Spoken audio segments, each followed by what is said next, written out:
The United Nations reiterated its call on Israel to abide by the resolutions related to the occupied Syrian Golan, particularly UN Security Council's Resolution 497 of 1981, which considers Israel's decision to impose its laws on the occupied Syrian Golan as null and void and of no international legal effect.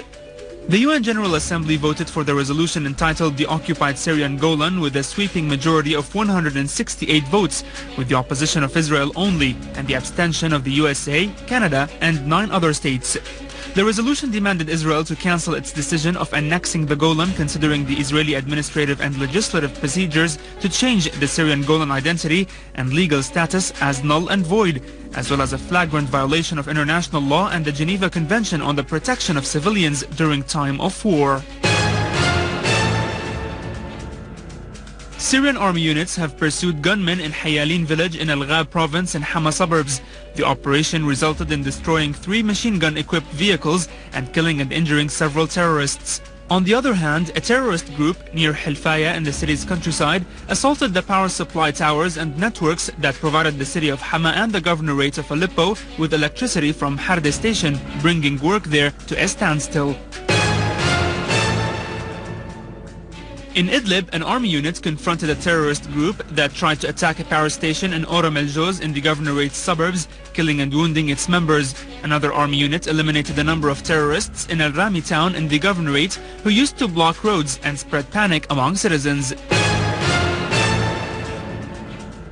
In Dar'a, an army unit clashed with a terrorist group that tried to attack a law enforcement checkpoint in Al-Njamir in the governorate's suburbs, killing some of its members and capturing the others. The unit confiscated the terrorists' weapons that included Israeli-made Lao missiles, machine guns, automatic rifles, and ammunition.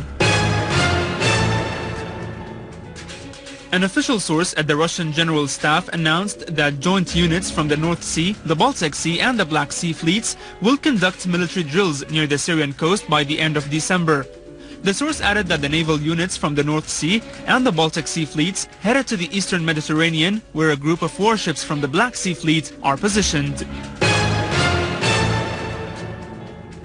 The People's Assembly approved in its meeting under the chairmanship of Speaker Mohammed Jihad al-Laham on selecting members of the National Reconciliation Committee by a certain percentage for each governorate.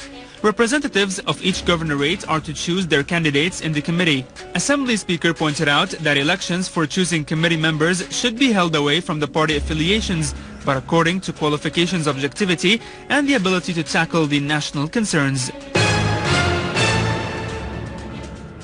Prime Minister Dr. Wael al-Halaqi surveyed the government's efforts and measures to provide citizens with their basic needs, particularly bread, oil derivatives, and power energy, despite the current circumstances.